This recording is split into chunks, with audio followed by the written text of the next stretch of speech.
Oi, tudo bem? Quem nunca teve um inimigo?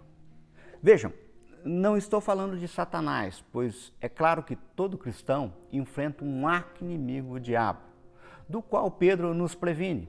Sejam sóbrios e vigiem. O diabo, o inimigo de vocês, anda ao redor como um leão, rugindo e procurando a quem possa devorar. Está lá em 1 Pedro 5,8. Eu estou falando do inimigo humano. Pessoa de carne e osso, talvez um adversário qualquer, no trabalho, na escola. Qualquer pessoa que lhe teve inveja, ciúme, ou qualquer prática de hostilidade com o objetivo de lhe ofender, arruinar, sabotar, difamar. Enfim, pessoa que teve intenção de lhe destruir. Você teve? E quando esse inimigo trata-se de um cristão? Alguém que se apresentava como seu amigo? Pessoa que você confiava inteiramente?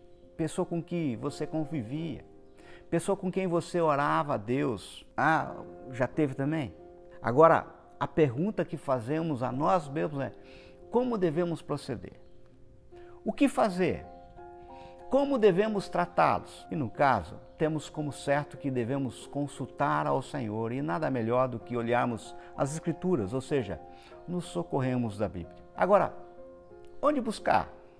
No Velho Testamento ou no Novo Testamento? Você pode me perguntar, tem diferença? A resposta é sim, tem muita diferença. Vamos ver? Pois bem, quero lhes recordar que o rei Davi possuía um conselheiro melhor que isso, um grande amigo. Seu nome era Aitofel. Aquele que ao falar é como se Davi ouvisse o próprio Deus falando. Naquela época, tanto Davi como Absalão consideravam os conselhos de Aitofel como se fossem a palavra do próprio Deus. Essa é a afirmação que está lá em 2 Samuel 16, 23. Aquele que acompanhava Davi em suas orações, mas que a partir de um dado momento se levantou em revolta e conspiração contra o rei Davi. No caso, poderíamos até tentar justificar as atitudes de Aitofel. Afinal de contas, ele poderia ter se sentido traído, desonrado por culpa de Davi. E verdadeiramente o foi, pois que ele era avô de Betseba. Mas as razões não vêm ao caso. Não quero discutir agora os motivos. Afinal, todos certos ou errados o têm. Mas sim as atitudes, pois conhecemos muito mais o caráter das pessoas por suas reações do que por suas ações. Ouvi essa assertiva, não me lembro de quem, e guardei como ensinamento. A realidade é o seguinte: Davi, escorado talvez no dizer olho por olho, dente por dente, no Salmo 55, ao se referir a Aitofel, após, digamos, justificar sua petição, requer de Deus nada mais, nada menos do que não só a morte do seu inimigo, mas que ele seja mandado para o inferno.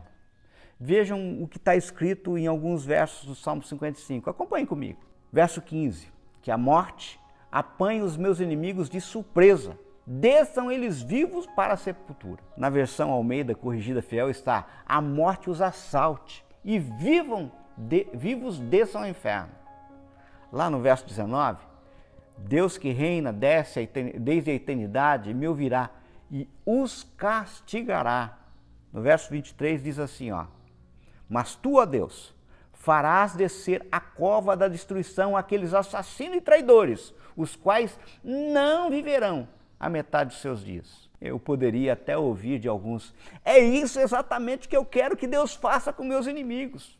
Eureka! Afinal, encontrei na própria palavra de Deus a justificativa, a base bíblica para o meu desejo, para que Deus dê cabo dos meus inimigos. E olha que nós poderemos encontrar muitos outros exemplos de pedidos semelhantes no Velho Testamento. Como somos tentados a fazê-lo. No entanto, meus queridos, não podemos jamais perder de vista que todo esse, digamos assim, entendimento se deu à meia luz, pois que havia ainda uma cortina que nos separava do Senhor.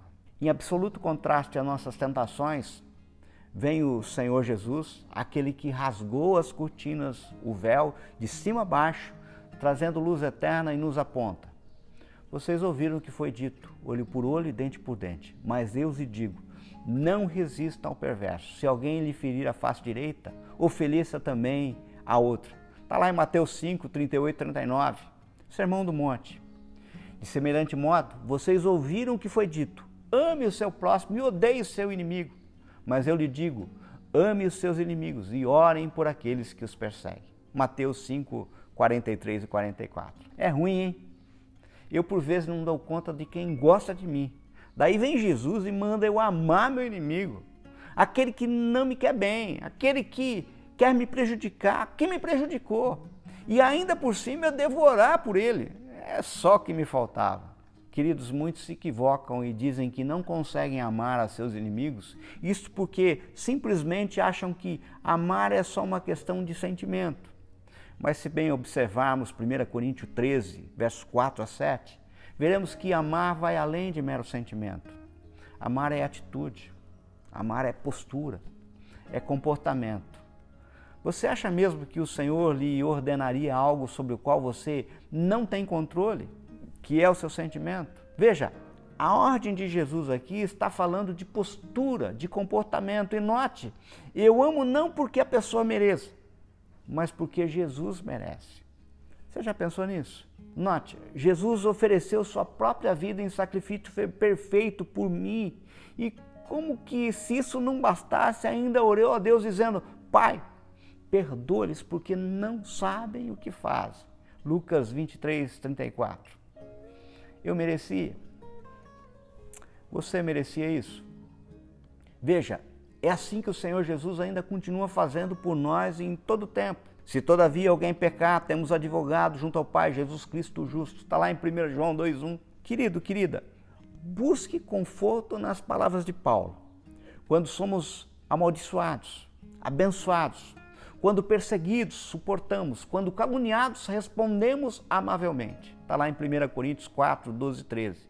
Notem que Paulo estava seguindo o exemplo de Jesus em busca da promessa que está em Mateus 5, 45. E nós devemos fazer o mesmo, para que venhamos a ser filho de Deus, porque Ele faz raiar o seu sol sobre maus e bons e derrama chuva sobre justos e injustos. Podemos e até devemos continuar odiando e denunciando o pecado, mas em hipótese alguma, devemos deixar de amar as pessoas por quem Jesus morreu. Vamos orar? Pai, sabemos que não é fácil, mas nos conduza em amor por aqueles que se apresentam como nossos inimigos. Alcança eles com a vossa misericórdia e graça. E no caso, desejamos isso pela promessa maravilhosa de sermos seus filhos. Sabemos que ainda estamos longe, mas buscamos a perfeição que se apresenta em Jesus e é nesse nome que oramos, em nome de Jesus. Amém?